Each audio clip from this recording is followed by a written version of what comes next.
joining me. Today I'm going to go through a movement sequence that's all about the back line of the body, specifically the lower back, back of hips, back of thighs, back of calves, sole of feet. This is inspired by some sequencing that I've been doing over the last few weeks with the focus around flexibility.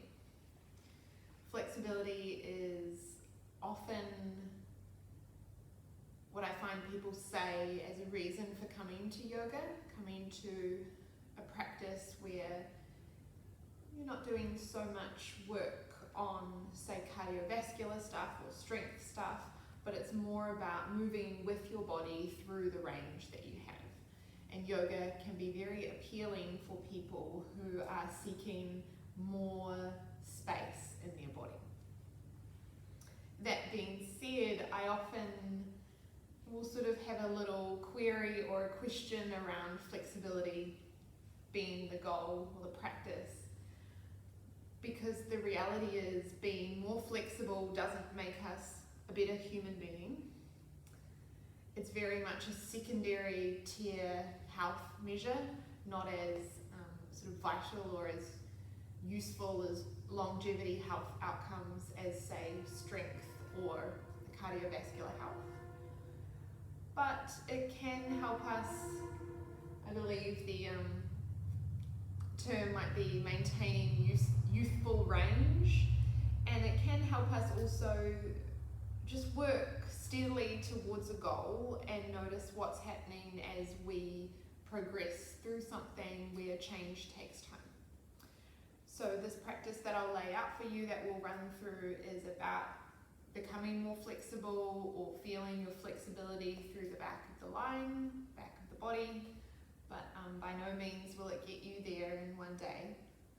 And so the task might be to show up to this practice regularly, doing the work. So what you will use is 2 blocks. You could also use the seat of a chair instead. This is just going to help bring the floor closer to us and give us something firm to push down into. And then we're going to use a strap as well. Let's begin with the strap, as it can be a little awkward depending on your size. So for me, what I find is that one yoga strap looped in a single long loop is usually enough for me. If you're a bit taller than I am, you might find that you need to thread 2 yoga straps together. You could always tie a few scarves up as well to make a loop that's big enough for you to sit in. So you'll sit on the floor, loop one part of the loop behind your back. We're aiming for the space underneath the arms, maybe around just above the brow line, higher up rather than lower down. And then the other end of the strap is going to find your feet inside. And then you'll just adjust the loop of the strap to get it right for you. By no means do we have to have straight legs here, so you're welcome to have a bit of a bend into the knees. But what I'm looking for is that you can create enough tension on the strap to push into the feet and feel that you're able to push into the back of the ribs as well. So this is what we're looking for. You're just sort of adjusting for it to make sense or make space for you. And then you'll just begin pushing one foot at a time into the strap, maybe letting the other foot suction in towards you or draw in towards you slightly, so that you begin to get a sense of maybe a subtle hike. So one foot pushes into the strap, reaches long, then the other leg pushes into the strap, reaching long, and you'll just sort of replace the feet. It might feel a little bony or clunky, so just work your way around it. But the idea is that then we're going to turn into a bit of an open twist. So you're very upright right through the spine. Let's say it's the right leg that starts to elongate and push, so the left leg draws in towards the body, and then your left arm will go around behind you, push into the floor, and the right arm is going to reach and So it's up at about shoulder height. We're staying tall through the spine, but the sense of reaching over towards that front foot, even though the arm's a little higher. And then once you've got that sense of the twist, maybe this back left hand can start to reach up to shoulder height as well. We'll go palms facing away, and you're just using the feedback of the strap around the rib to push into and reach away long.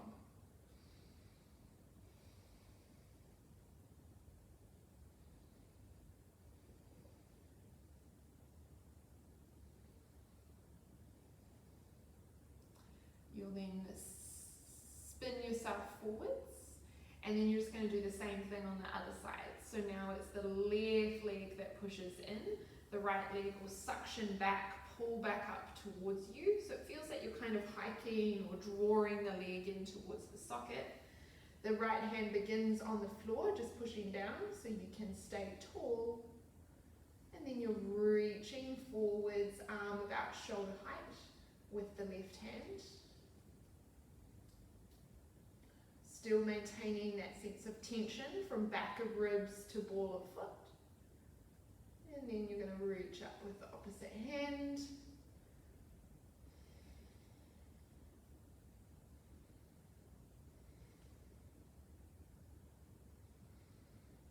So where the strap is now, the ball of the foot, the back of the ribs, this is the sense of connection that we will keep.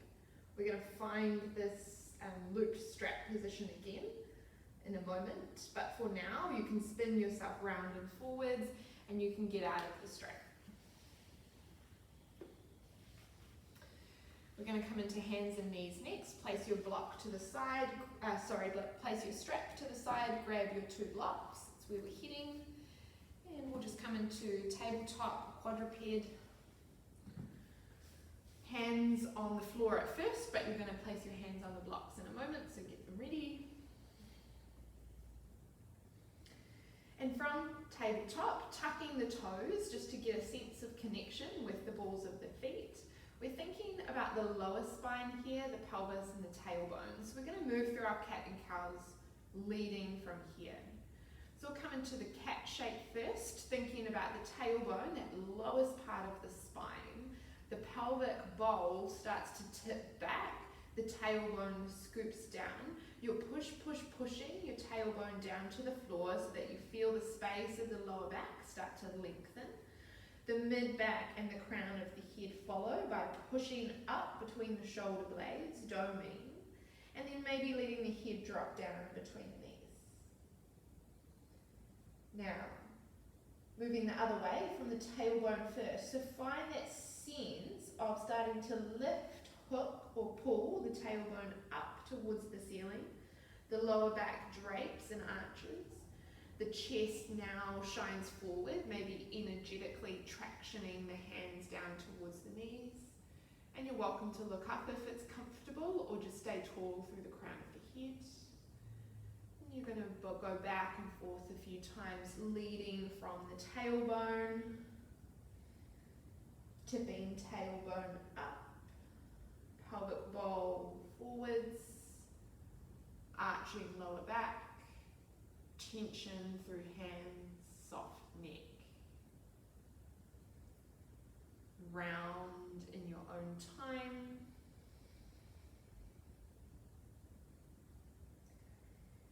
And extend in your own time.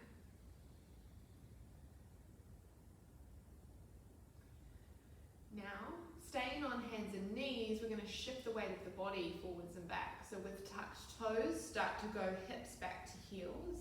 You might find you want to slide your hands a little further forwards here. This is just about making space for the arms, maybe reaching into the back of the hips. And then we're going to come forwards. Your choice if you'd like to keep the thighs on the ground. You might even pad your hands a little further away again. Now we're thinking about draping the front of the body down. Either keep the knees on the floor as you come into your back bend, or tuck the toes, push into the feet, and get that sense of lifting the knees off the floor. wherever you are, you're just going to go back and forth like this a few times.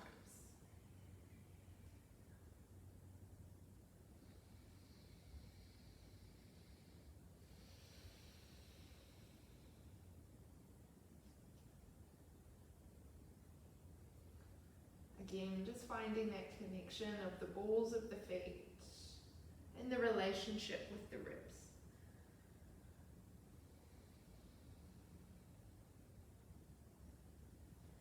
Finish the round that you're on.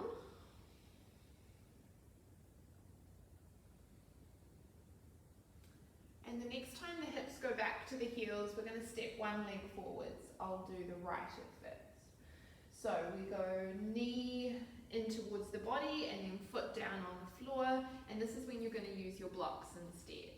We're going to come into a version of a low runner's stretch. So you'll come into this pose two ways.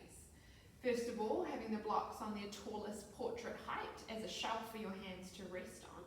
And the closer that you walk the blocks back towards your back knee, maybe you'll move back in space. The other way to find this is to start to inch that front foot, my right foot, forwards. And eventually you might start to just push down onto the heel instead and see what it's like to lift the ball of the foot off the floor. I encourage you to play in this space, so we're not quite in that toes to face, extending through the ankle yet, but we will get there soon. But how does having the whole foot on the floor while you lengthen the leg away and walk the blocks back inform the shape and the feeling of your body? After you've had just a bit of a focus along the front of the foot, you'll go into heel stretch. So you're reaching the heel away, extending through the ankle to draw the toes back towards the face. Notice here a tendency in my body to want to sway off to the opposite side, so my hips want to go to the left. So I might even intentionally think about my tailbone and start to sort of overcorrect, reaching tailbone towards the back right corner of my mat. And we're just starting to feel what it's like, tension through the calf, the back of the knee. And as we're here, we're going to move through our cat and cow spines again, this time focusing on the reaching through, extending. Naturally, we do dome and round here, so you push down or curl forwards.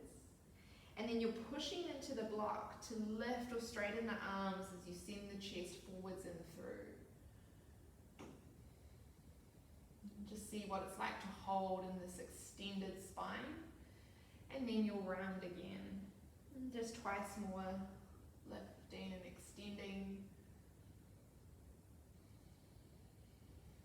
Rounding.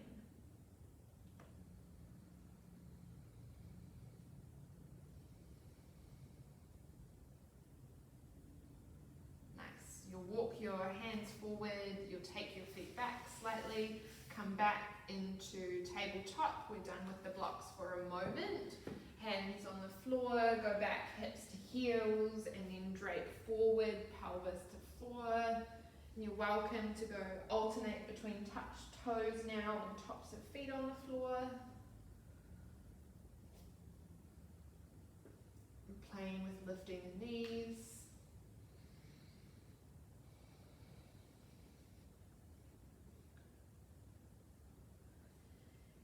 And then next time, hips back to heels, we go into the other side. So it's the left leg that steps forward. Claim your blocks again. We find the same variations. Tuck toes, you might inch the back knee back slightly to find some space. And then the rest of the space is found by nudging the front foot forwards and walking the blocks back. Same thing, spend a moment before we really get into the tension of the pose. Playing with the forefoot, plugging the toes down, lengthening the space around the front of the ankle, and maybe straightening as best you can through the knee. Just be aware of how the pelvis wants to sway and make space.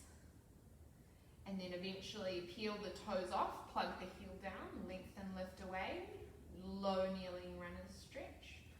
pushing into the connection with the blocks. And then moving through 3 or 4 cat-cow spines, extending and focusing on the cow. So we dome and round. Push back, forwards and through, chest lifts. Round. There might be that hinge quality as you bring the belly in an essence closer towards the leg. Most of the work and the tension that we'll find later on when we come back into our looped strap is all about the lift and extending through the chest as we stretch through the front leg. So go once more to just get that sensation in your body.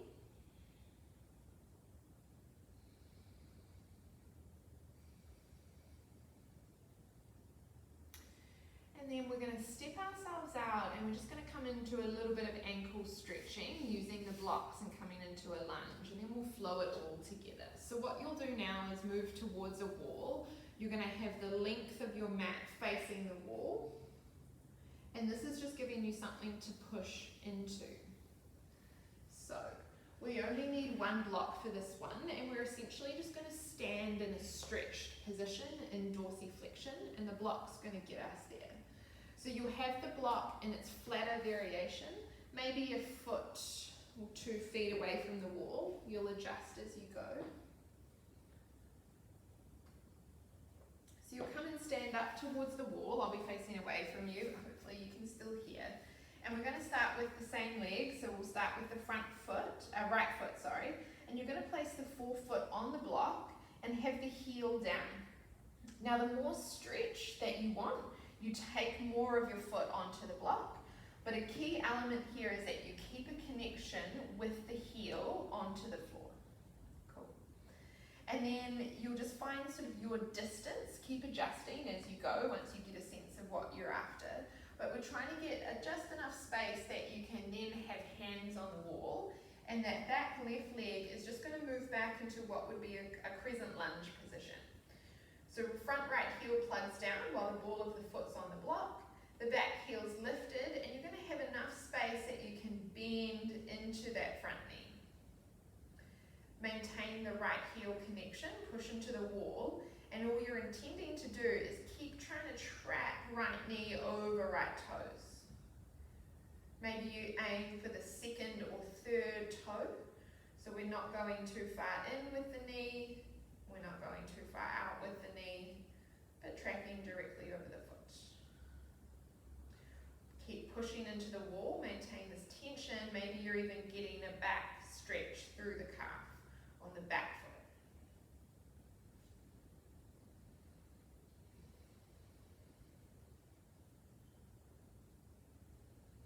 And then all you'll do is just simply switch sides. So you lift and launch forwards so that the left foot replaces where the right is, and the right foot goes back into lunge. Crescent lunge is just really meaning back heel off the floor. So you're able to push into that, and then we're tracking left knee over ankle, pushing forwards. So we're coming into more dorsiflexion.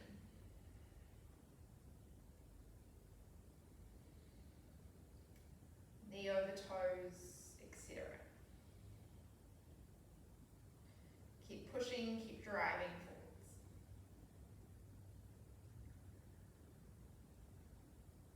Okay. Now, what we're going to do is inch our block further back. You're going to take an estimated guess about the length from your hips to arms up overhead, and you're going to try and get this amount of space in the wall. So we're coming into a warrior 3. So you might nudge your block all the way back to the middle of your mat. It's probably a good place to just begin. And you can adjust again as you go once you feel what you're in for. But we're going to do the same thing essentially, other than our back leg's going to lift off, and we're going to try and keep the foot on the block, the knee that's on the foot of the block straight. So we come back into our dorsiflex position, reaching away from the wall, straight leg, and then from here, my block's a little wonky, so what I might do is stand in the middle of the block first. Cork blocks will probably stay a bit steadier. But the ball of the foot on the block, draping the heel down to the floor. You're going to lift the back leg up now. I'll just position myself so I'm able to get heel in contact with the floor. My block's peeling up a little, not a problem as long as that you feel safe. And so we're coming into this dorsiflex range with a straight leg as we lift up through the back leg and walk the torso down towards the floor. So what we should be feeling here, well, many things, but what I'm trying to target is this back line of the body, feeling stretched, stretched, stretched while we're working. So keep reaching right heel down into the floor. Maybe you reach away with the left leg and just keep this pushing sensation going.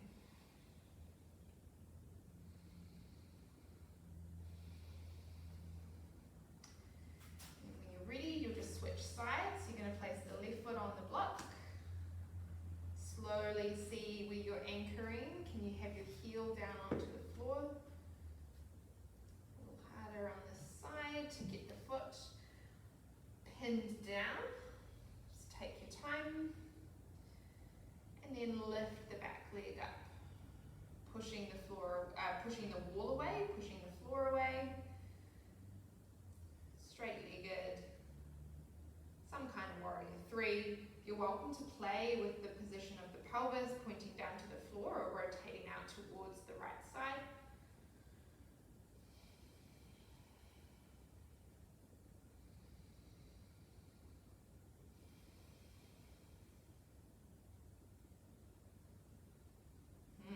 Hard work. Coming out, feeling any movements in your body that you need to do.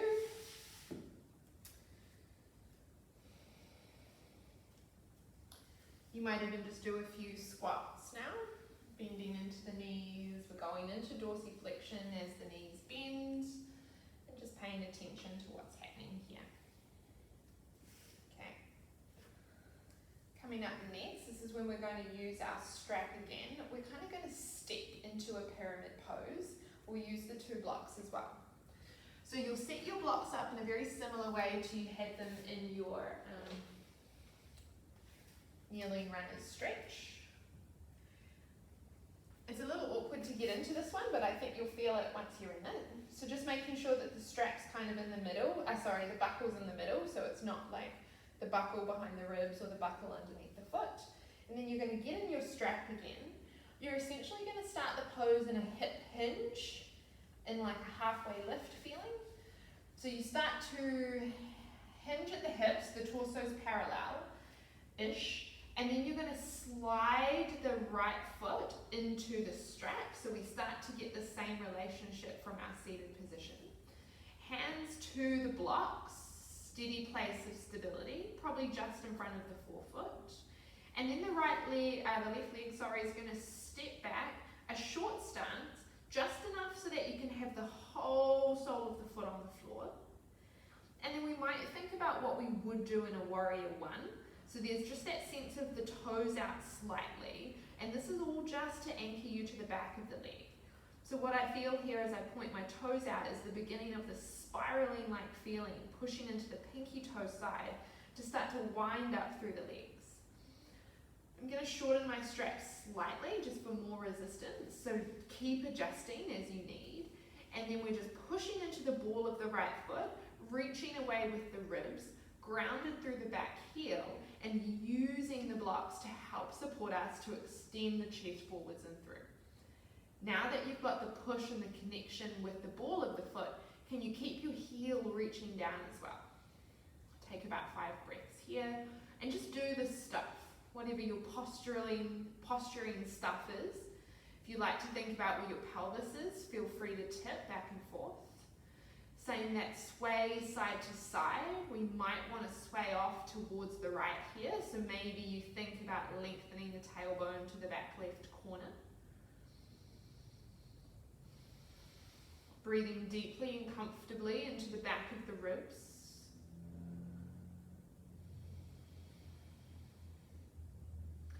Now, here's a challenge in your balance from this point.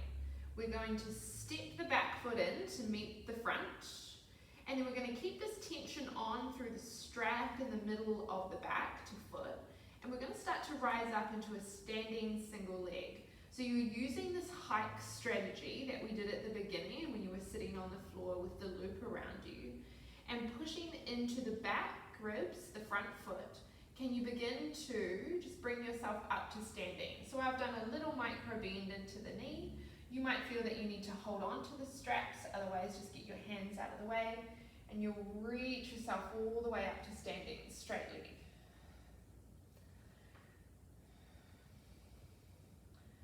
Once you're here, just keep doing what you're doing. If you'd like, it's really just for fun, we come back into this rotation move again. So the last time we did it, we were sitting on the floor, both feet out in front of us and the strap around us. It's different now that we're balancing on a single leg, but can we take these left ribs, start to rotate them, the arm will reach out, or for me, mainly just reaching through the ribs. And then there's a point where you might reach out with that back hand, the left hand, and maybe your right hand reaches towards the extended foot.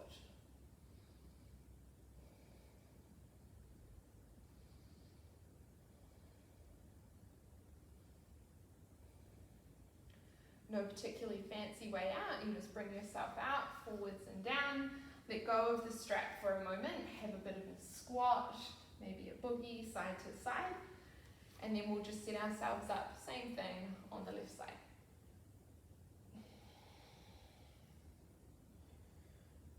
So we know where we're going now. We start in the hinge, ball of the foot, steady in the left, ball of the left foot, steady in the strap. And then we're just stepping ourselves back into this beginning of our pyramid pose. So you're stepping the back foot away and turning it out as much as you need so that you feel that you're able to connect all the way into the back right hip. The feedback of the strap is giving you the sense of pushing in and reaching the chest forwards and through, and then hands on the blocks to keep pushing and reaching away.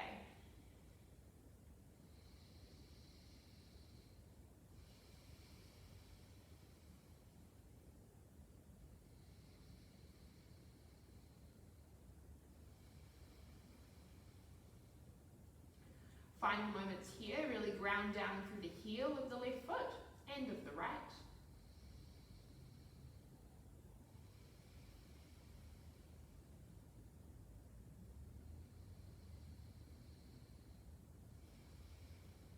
And then we get ready for our single leg balance, so step the right foot in, push, push, push between ball of foot and back of ribs, and you'll rise on up.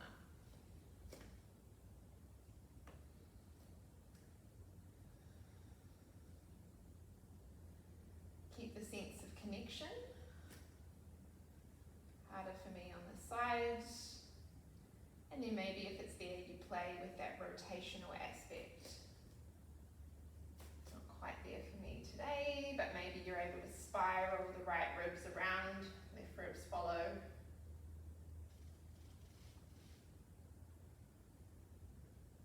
Reaching back and reaching forwards.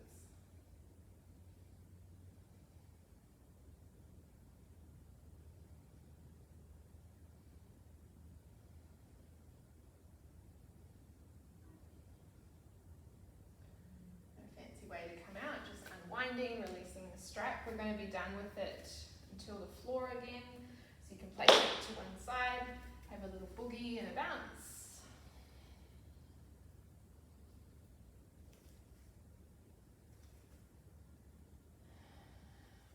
And then what we'll do is just do a little flow on each side to kind of get those practices in the body without the props. So we'll still use the blocks. They're just really to act as the floor. We'll have them in their tallest position, top corner. All we're going to add is a standing split. So from wherever you are, reach the arms up, a little space for a back bend. Fold forwards all the way down, find your forward fold. Move into halfway lift. Plug the hands down, you'll step yourself back. This time we'll lower into a halfway plank, chaturanga. And then keeping the toes tucked, push on up into upward facing dog, then shift the heels back slightly, so you're really reaching through the heels to the back of the mat. And then find downward facing. Once you're in down dog, the weight shifts into the left foot and the right leg's going to step forwards and through. Here's the beginning of your pyramid. Now you've got a really wide stance here, so step the back foot in, place the heel down, and pivot the back foot out slightly so you're able to push down to the outer edge of the foot. You're in your pyramid here, walk the hands towards the blocks. Just a moment of reaching the heel, right heel down and away, stretching through the back leg. Then we're going to come into our standing split from here. So you might need to do nothing with the blocks. Maybe you walk the blocks a bit closer towards your foot. Wherever you are, you're going to kick the back leg up and we take the torso down now. So it's like leg up, body down. Leg up, body down. Over the balanced standing leg.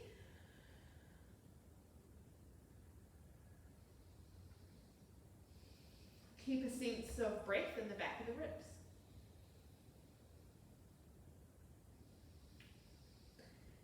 Now the challenge here is to bring ourselves up to standing, where then we take maybe our big toe bind. So can you do this transition without the foot touching the floor? So big bend through the standing leg. Through the floating leg, push down into the standing leg, and you'll bring yourself up. Now this time, if the left peace fingers can find the big left toe, you've got the space to kick out and reach, and then maybe you twist and rotate.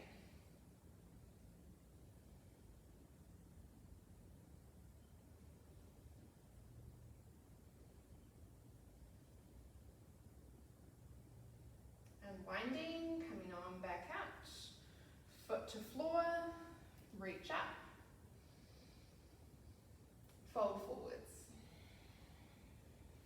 halfway lift,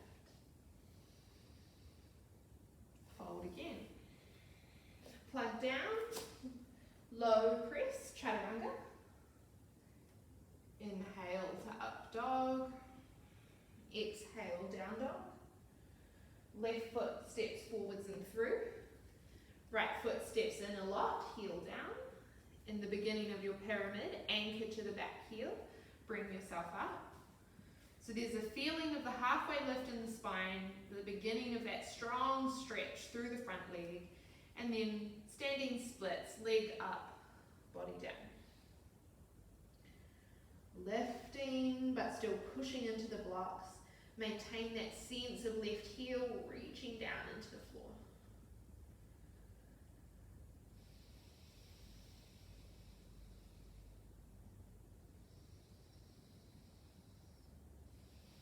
Can you keep this work going? Single leg transition to standing, bit of a bend into both knees, generous bend into the right knee. Right peace fingers find right foot. And then final kick here, kicking out with the heel. And then maybe you twist and reach.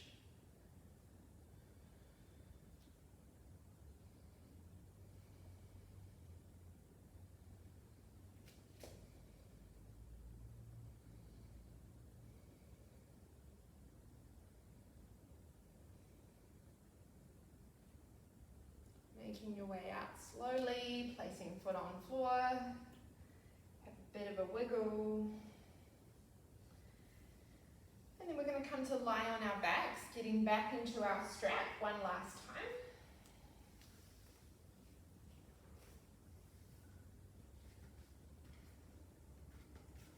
No need for the blocks anymore, you can just place them out of the way. And now what you'll do is just one leg in the strap, but you're still going to get in it the same way. So you place the strap around the middle of the back to cuddle you. As you lie on down, you're pinning this place of the strap between you and the floor.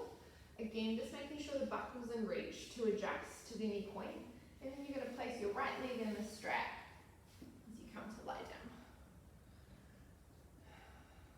A few places to put the arms, either out wide or interlace them behind the head, or maybe you your hands resting on your body. The leg that's not in the strap can either be bent foot to floor or you lengthen the heel away.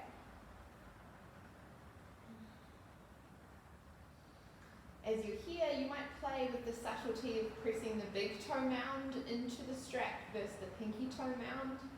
And just notice how that changes the placement of the ankle and the tension through the leg.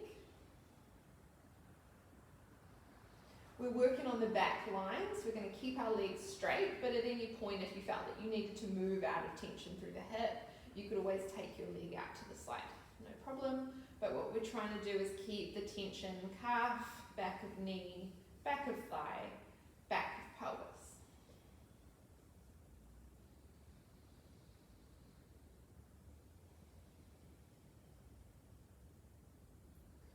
So you want to feel in the leg that's suspended in the strap that you're working just as hard as you did in your standing pyramid.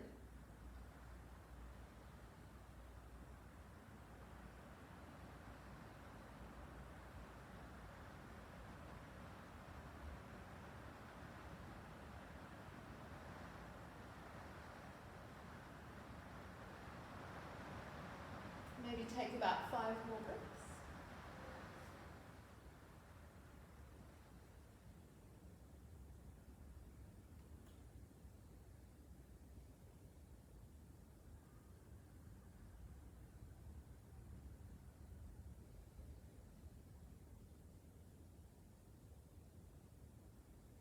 And then you're going to switch around, opposite leg replaces strap.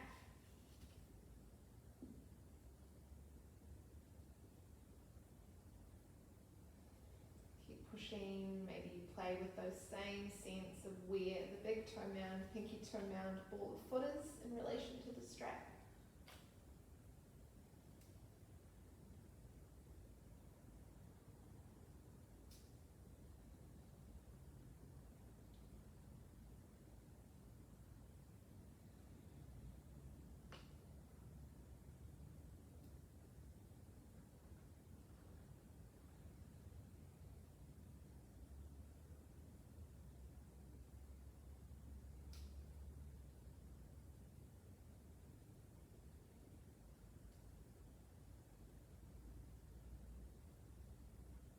Final few breaths.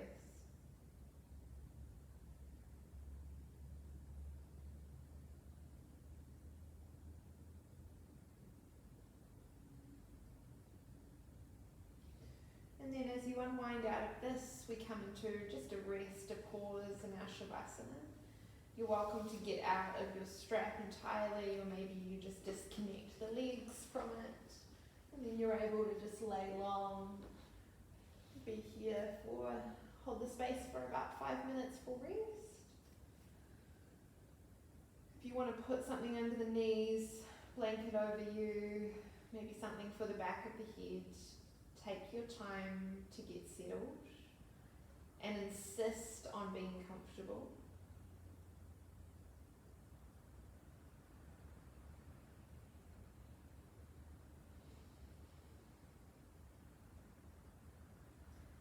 And as we've spent the session tugging on the back line, can you now find softness, maybe even a sense of compression? Maybe you push the heels, the calves, the thighs back into the floor for a moment, switching on to then allow a sense of relaxation, letting go. Letting go.